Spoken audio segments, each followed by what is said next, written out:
Hello again, Pisces. Dadhichi Toth here from astrology.com.au. Nice to have your company. It's July 2013 and I've got your synopsis here for the month.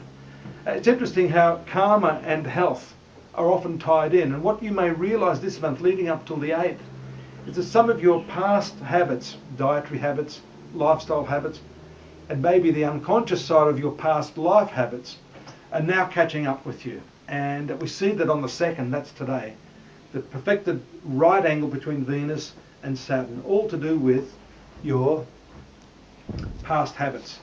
Now this could bring a crisis in health for some of you, where you may have to actually be forced into making a dietary change, a lifestyle change for your own good.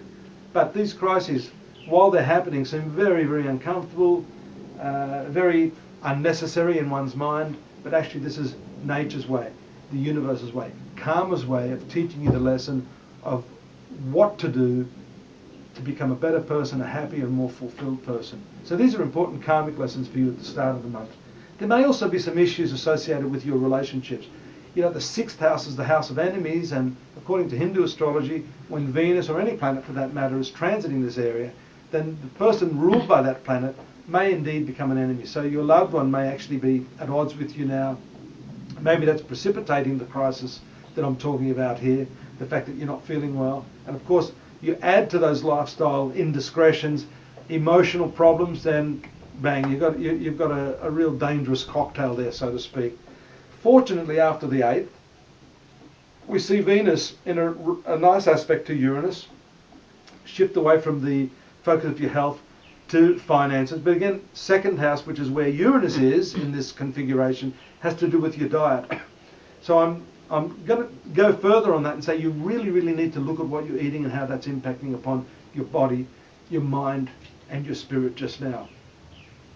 The transit of Sun and Mars, both in the 5th house of romance and love affairs, is very nice. There's a conjunction there with Mercury on the 10th. So it's an excellent time to really take that step towards the person you love.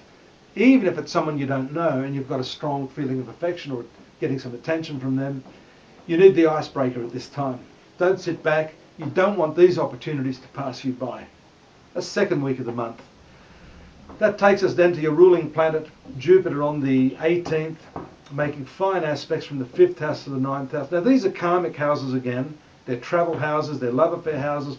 All of these karmic issues are going to be favourable because this is a trine aspect between Jupiter, your ruler, and Saturn in the 9th house. So you're able to make heads or tails and see how these difficult past actions and deeds and thoughts and words have snowballed into where you are now. But you can have a breakthrough at this time, and this is a moment when you can move forward. The direct movement of Mercury on the 21st is nice.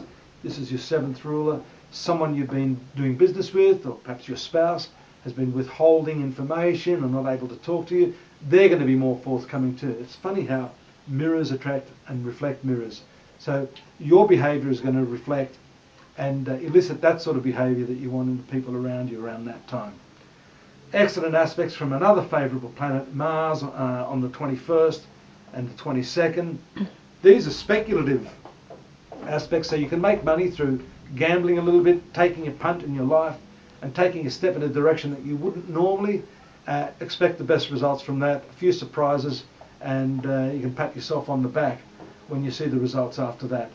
The end of the month, there is a little bit of a tricky aspect between the Sun and Saturn on the 28th. Around that last week, you'll have a few additional responsibilities that may weigh heavily upon your head, but you just need to take that in your stride, relax, take a few deep breaths, and visit my site in the meantime, astrology.com.au, until I see you next month. There you'll find your daily, monthly, yearly horoscopes in detail, all free, our free oracles as well, and of course practitioners who are there, ready and waiting to help you with any of your other very, very personal matters. Take care, good luck, hope to see you here again next month. Bye, Pisces.